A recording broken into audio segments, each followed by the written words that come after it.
What's up, everybody? Welcome back to the channel, and welcome back to another episode of my FXR twin cam build. You saw the last episode, we got the motor, the transmission, obviously the front end's on, got everything kind of ready for the next step, which in today's video is gonna be wheels and brakes. And when I say wheels and brakes, I don't mean like fully stopping, but we do need to get the calipers mounted so that way we can measure the lines and get the rest of the bits and pieces that we need together to complete the project, obviously. I know they make kits out there. There's a few big companies that will make a kit that says, oh, this is 2 inches over stock or 3 inches over stock. Don't do that. Just mount your stuff up, especially if you're building a project. Mount your stuff up and do your own measurement to order your brake lines, order your clutch cable, order your throttle lines or throttle cables, because there's nothing worse than a lot of extra slack when it comes to that kind of stuff. So we're going to be getting the wheels on, show you exactly what we're installing on the bike, and then the few other bits and pieces that we're going to be putting on, as well as some of the things that I've already done to the bike off camera. So let's get to it. So what we're looking at here, this is a set of factory 9-spoke wheels. Like I said in the last episode, maybe even the episode before that, Jam City Cycles out of California. I actually sent them all a bunch of parts, including these wheels, and they had them chromed. The reason a lot of shops don't want to do it is you actually got to go in here and kind of remove all the casting. So now these wheels almost look like they're just a billet set of wheels. You know, everything's nice and smooth and the chrome sticks better. It just looks better. You see that I have it paired with a set of 9-spoke matching rotors. These rotors have been super popular over the past year, year and a half.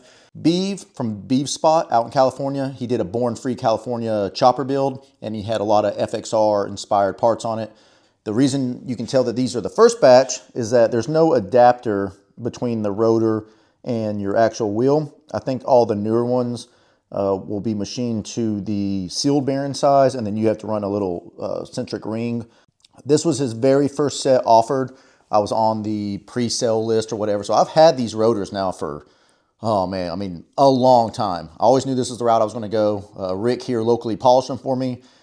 They were a bit of pain to get on the bike because with the chrome process that went on, the chromers actually chromed the hubs too, so there was a little bit more material in here, so I had to massage the rotors to get them to work, but everything's on there, everything's great. We got them paired up with a set of Metzler 888s. These are the tires that replace the 880s. On this other side of my rear wheel, I did not go with the 9-spoke sprocket.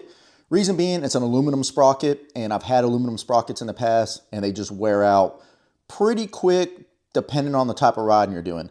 I'm not stunt riding, I'm not racing, I'm not doing all that kind of stuff, but I do ride mileage. So this is a kit from Vulcan. I picked this kit up while I was in New Hampshire for the Connecticut FXR Day back in August.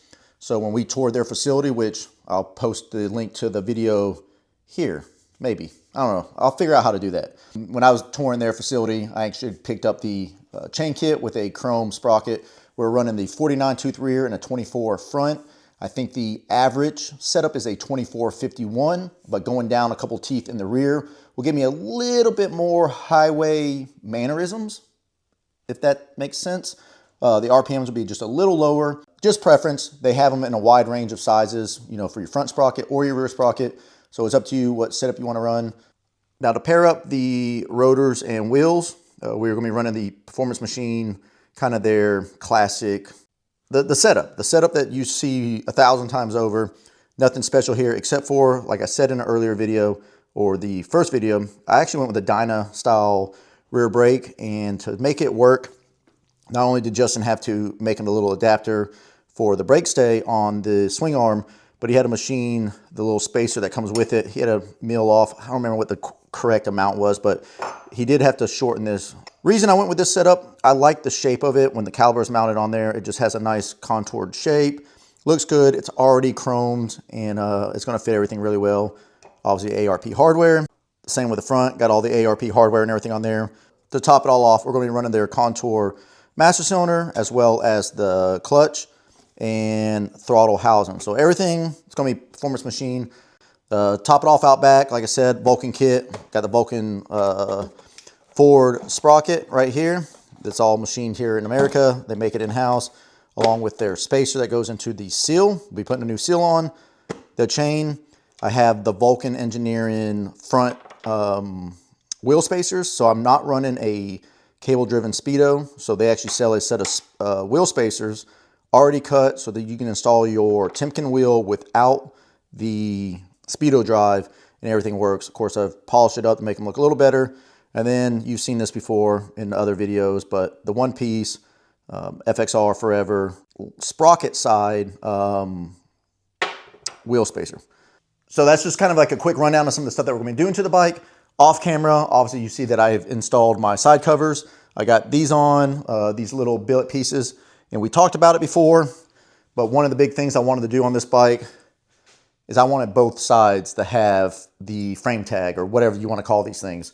So we welded this plate on there, so I was able to have two of these machined. Obviously I got a lot of Justin's parts on here, so on one side I have my machinist.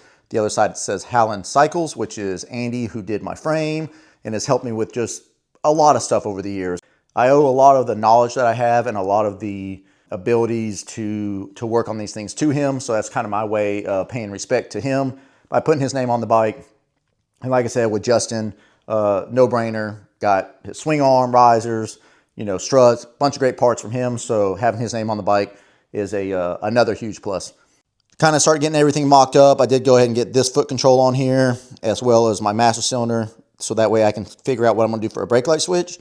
Now I think what I'm going to do is I'm going to run something similar to this. It just replaces the banjo bolt. This turns into the banjo bolt and plus brake light switch. However, I ordered the wrong thread pitch. There's a 1.0 and a 1.25 when it comes to this metric stuff. I had a 50-50 chance to guess and I guessed wrong. So got another one coming. We'll get that installed, but at least when we get the wheel on, we'll be able to figure out the way we want to route our brake line and get it installed. There's my little brake reservoir. So I got it all mounted up real nice in there. You know, everything's just really clean. Got all the correct hardware so I don't have like extra long bolts sticking out everywhere. Just, you know, you'll see more of these panels when we go to do the electrical stuff, but you know, we made these here on the channel. Had this powder coated a texture finish, so it just kind of matches the heads. This was just their bare aluminum. Obviously I got my chrome eyebrow on there. ARP, just kind of going through the bike, putting hardware where it needs to be, getting the final list of everything together. That way we can just rock and roll as we are going. So what I'm gonna start off with doing first is we're gonna get this back end set up. Let's get the rear wheel on the bike with the brake caliper. And that way we can go ahead and start doing this pulley, removing this pulley to put the sprocket on and making sure everything's lined up. And I'm gonna show you what I'm gonna do for that. So let's get the camera set up and walk you through these steps.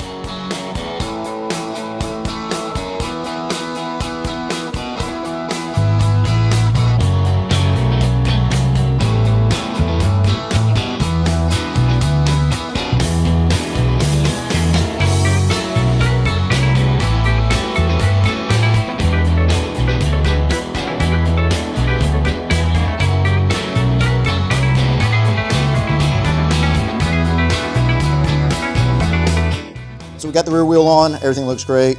You see that one piece spacer that I was talking about down there, just looks super clean with everything. Got this side, everything's mocked up perfectly. Got the, you know, plenty of room still to take the caliper in and out. Man, I'm super stoked on that. Got plenty of clearance everywhere. Let's get the belt pulley off real quick and get the sprocket on there so we can make sure that everything that we prep back here is lined up for that sprocket to line up with front sprocket. All right, you got two little Allens in here. Hopefully I can take these off. Let me think here. I saw somebody did something. They make a nice tool to hold this belt sprocket, and if I was going to do more of it, I'd probably definitely invest in one.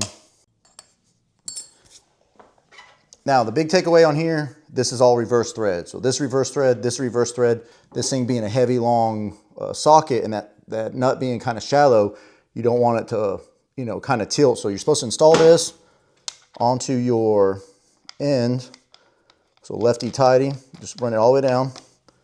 All right, like I said, righty-tighty or righty-loosey, lefty-tighty. So we're going to be going to the right.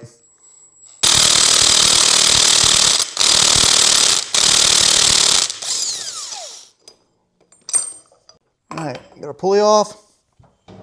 Then what I want to do is I want to go ahead and get this seal right here out of the way. Now there is another seal beyond this point. I think they call it like the 5th gear seal or something like that. I'm going to roll the dice and say that it's good. This bike didn't have a lot of miles on it, and you can tell this thing's never been off and it's not that nasty. But the donor bike that I got all this from didn't have a lot of miles on it. However, that does not mean that it could not possibly leak.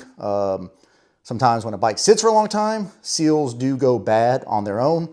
It's a lot of work. You got to have a specific tool to press this piece off right here. You got to get this race out of the way, put it in 5th gear, pop that seal out. There's steps to it. I'm not going to do it. I know I'm going to probably kick myself in the rear for not doing it. However, if it does leak, then I'm going to go to, they make a seal bearing that goes on here, get rid of the race and all that kind of stuff. So I'm going to do that upgrade if this leaks. But I'm going to roll the dice. I'm going to hope that it doesn't leak and just see what happens. So here's our new spacer that came with the Vulcan chain kit, and this was the old spacer that was inside the transmission. Just nice stainless polish. Hopefully should be hardened, I'm sure. This just slides in here like this. Pretty self-explanatory. All right, so that's on there like that. Now let me get a straight edge, and let's see if we can figure out a way to run a straight edge, because we got a frame in the way, to run a straight edge from here back to our rear sprocket to see if this thing's lined up. Because I don't have a laser eye to do it. I need to invest in one. That'd be super helpful right now, but let's see what we can do real quick. All right, I had to find something that had some thickness to it that would stay straight, but this thing is perfectly flat against my rear sprocket. But you hear that the sprocket's actually rubbing on this. Barely rubbing it, but it's telling me that it's touching. So it's touching the outside of this surface, touching the outside of this surface. That means I got lucky. Everything lined up perfect. Those guys there at Vulcan, I'm telling you right now, been around the block when it comes to these FXRs, not just the twin cam swap stuff, but your standard stuff. So it was very easy to work with them and tell them exactly what I wanted, what I was doing, and they got me set up with the correct spacing, and we're good to go. So now what I can go ahead and do is I can go ahead and put our nut with retainer on the front, and we can go ahead and start trying to measure out our chain, get the chain on the back end of this bike, and this thing is one step closer. All right, now that we got the wheel pretty much set where I want it, we're going to put this chain on. Now, while I went ahead and opted for the black and chrome to kind of go with the rest of the theme of this bike, they offer, through Vulcan, they offer a bunch of different color combinations. Oh, this thing's going to make a mess the first startup. Was there not? Oh, there it is, Master Link. What I'm going to do is I'm going to put it on the bike, and then I'm going to clean a lot of this grease off on the bike before we go to start it. Man, it's been a long time since I've done a chain. My old Softail, my 2020, had a chain kit on it, and I loved it for the looks. But I will be honest, the maintenance of a chain is kind of irritating. This grease is so sticky too. Like all the grease that's on my hands, it's literally sticking to everything. I think I'm gonna stop where I'm at right now, clean all this crud off the chain, at least keep it inside the O-ring. So some people stick it in kerosene. I'm just gonna take a rag and clean the outer edge with some WD-40. That's gonna knock a lot of it down, but still keep the good thick grease inside the O-rings, and then pick this camera back up, because everything's like sticking to me. It's just making a huge mess. I forgot how not fun installing a chain is on a motorcycle. So give me a second. All right, we got the chain pretty much set where I want it. This is basically where the wheel is going to be. Here we go. You're going to bring it up to the closest length that you can. So that's where I have it. So what I need to do now is I need to just take the little side grinder or something. I need to knock this pin out, or this head off this pin, push this pin out, and then I can put my master link on there. And all of this will be done, and then we can get started on the front. Sound like a plan?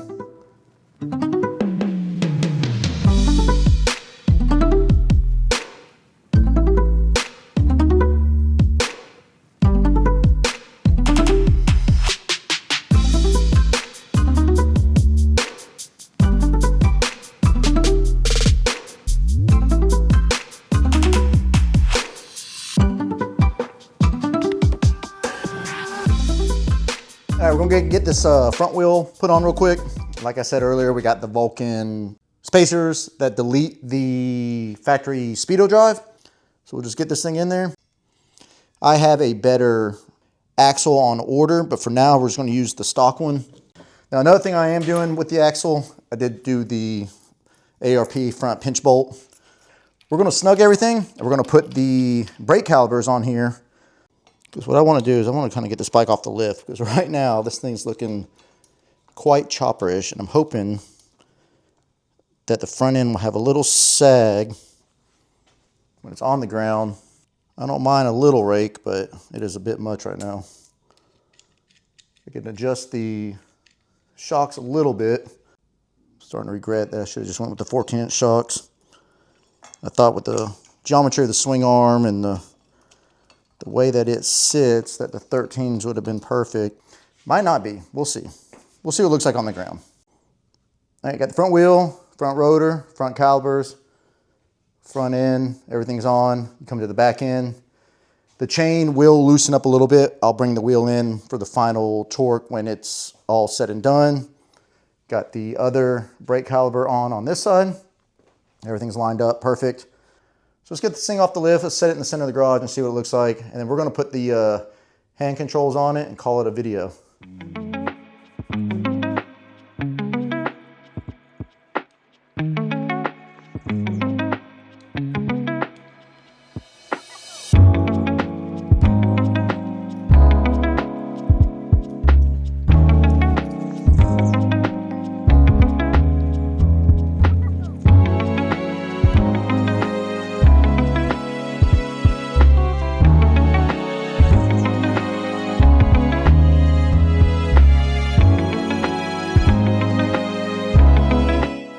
Well, the bike's in a roller. Got the wheels on, brakes on. Obviously, we did the whole primary setup. Contour PMs up here on the front. I think this is a super clean and classic look. I don't think you can really go wrong running the PM stuff, especially on a custom FXR, all the way down to the PM calipers down at the bottom, matched up with the beef spot brake rotors, the chrome wheels, the Metzlers. This thing is screaming early 2000s custom FXR, and that's kind of what I wanted to go after. If somebody from the West Coast, when the FXRs were getting real popular again, I mean, they've always been popular out West, but when the craze was really kicking up in the early 2000, 10-ish time frame, this would have been something that would have been built around that time. The bike's not sitting super tall in the back. It's sitting stock in the front. It's got that kind of little bit of a gangster lean, if you will. And I'm just head over heels for this thing. I am so stoked that this thing is finally getting built. I'm even more stoked to get to share the road with my wife and this upcoming trip. All goes well, we should be able to fire this thing up, I would say, in another 3 or 4 episodes, but I don't want to jinx myself. Hopefully in the next episode, you guys are going to get to see me doing the wiring. I left the primary off for a reason, talking to a few guys. It's a little easier to maybe route some wires and stuff without everything over here, so we'll do all that in the, maybe not the next, but the one after that. So next episode, I think we're going to start the wiring. I think that's where we're going to pick up on this thing. Get the wiring sorted, get it figured out, then the sheet metal. You guys are going to be so stoked on what this bike has in store for tins. It's just going to be some fenders and a gas tank, but Jeremy over at Lucky Strike Design knocked it out of the park. I've already, like I said, set it on here, played with it a little bit, sent a few photos to some close friends. So the teasers are out there, but you guys on the channel are going to get to see it in the next coming weeks. And I'm stoked. So again, thank you guys for following along. Thank you guys for all the likes and shares and comments and everything else. And I hope you guys are excited to see the finished product soon, very soon, hopefully within the next month. Again, knock on wood. Either way, you guys take care, and we'll see you on the next one. Peace.